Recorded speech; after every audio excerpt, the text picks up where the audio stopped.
大家好，欢迎收看扣码电竞。2024年的 S14 赛季，拳头表示将迎来英雄联盟电竞赛事的第14个年头。为了鼓舞全世界数百万粉丝纪念对这款游戏、这项赛事和在整个全球社区留下重大深远影响的选手们，彰显他们的传奇经历，拳头将推出官方英雄联盟电竞赛事名人堂。拳头还在官方公告中说明，有许多职业选手都有资格被列入名人堂。他们还为此召集了来自各个赛区的电子竞技行业资深人士，组成独立投票小组，投票选出了第一位入选者。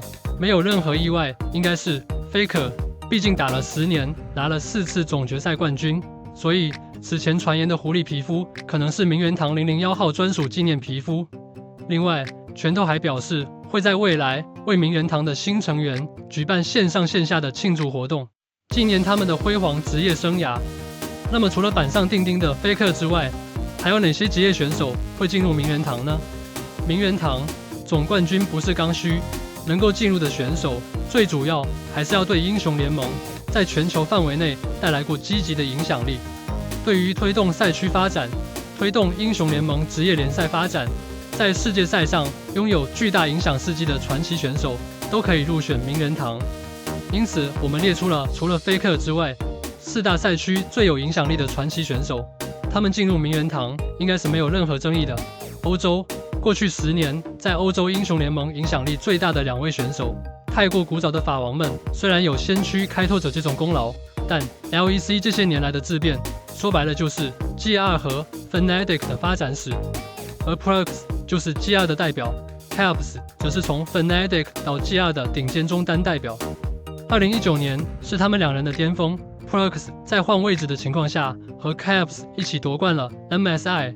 那年的 GR 也是在季中赛和总决赛2次双杀 T1。欧洲在他们的带领下，也是连续2年杀进总决赛的决赛圈。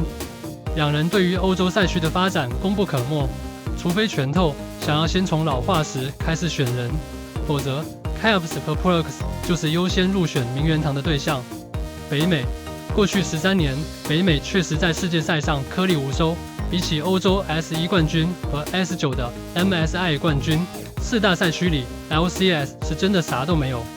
然而，即使如此，也不能否认这个赛区的确有不少在世界赛上拥有影响力的选手。最著名的当属 Bjergsen 和 Doublelift， 也就是大家耳熟能详的比尔森和大师兄。去年在 100T 短暂复出之后，2人先后宣布再次退役。大师兄退役的视频也是真诚恳切。作为从 S11 就出道的远古化石级别选手，他们对于北美社区以及英雄联盟全球职业联赛的发展都做出了很大贡献。早在 OZ 和一众韩国顶级 ADC 之前，他的 VN 和 EZ 名号就已经响彻峡谷了。比尔森则是和 Faker 同时代的选手，当年最出名的2个节，恐怕一个在韩国，一个就在北美了。可惜其个人一直未能在世界赛上焕发光彩。当过一段时间的联赛王，至少对于 LCS 的成长有很大助力。LCS 选名人堂，这2人绝对是排名最靠前的选择。韩国那就太多了，因为自从 S3 开始，每年总冠军就少不了韩国人。某种意义上 ，NOL 的确是第2个 SE， 成为了韩国人主宰的国民电竞项目。而除了毫无争议可以成为001号入选的 Faker 之外，我们认为能够跨赛区夺冠，甚至实现大满贯，在中韩2个赛区都建立巨大影响力的选手最值得推荐。例如 S12年一冠的 Deft， 以及 S13在 LPL 实现大满贯的 Ruler。当然，如果只看总冠军的话，韩国有太多的职业选手可以入选了。不过我们开头也说了，名人堂的评选，总冠军不是刚需硬指标，对于行业发展起到推动作用的高价值选手才是关键。其他像 Rookie 和 Dasai 这些在中国 LPL 效力夺冠总决赛，并且对联赛发展带来了巨大影响力的韩国人，也必然是可以入选的。中国 OZ 是必然会入选的，他对于 LPL 乃至全球职业联赛的下路 ADC 都有很大影响力。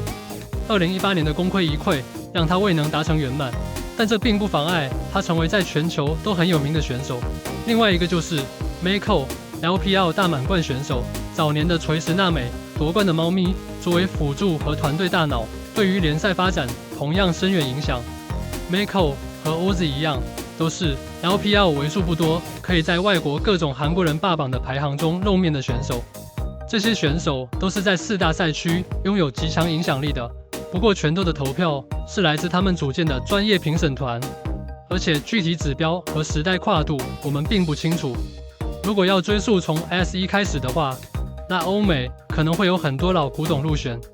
总之，Faker 是唯一没有任何悬念，必然要成为第一个进入名人堂的选手了。好了，以上就是本期的全部内容。你觉得还有哪些人物可以入选 LOL 名人堂呢？大家有什么想说的？欢迎在下面的评论区交流讨论，我会去挨个查看。感谢老爷收看，欢迎点击订阅，我们下期再见。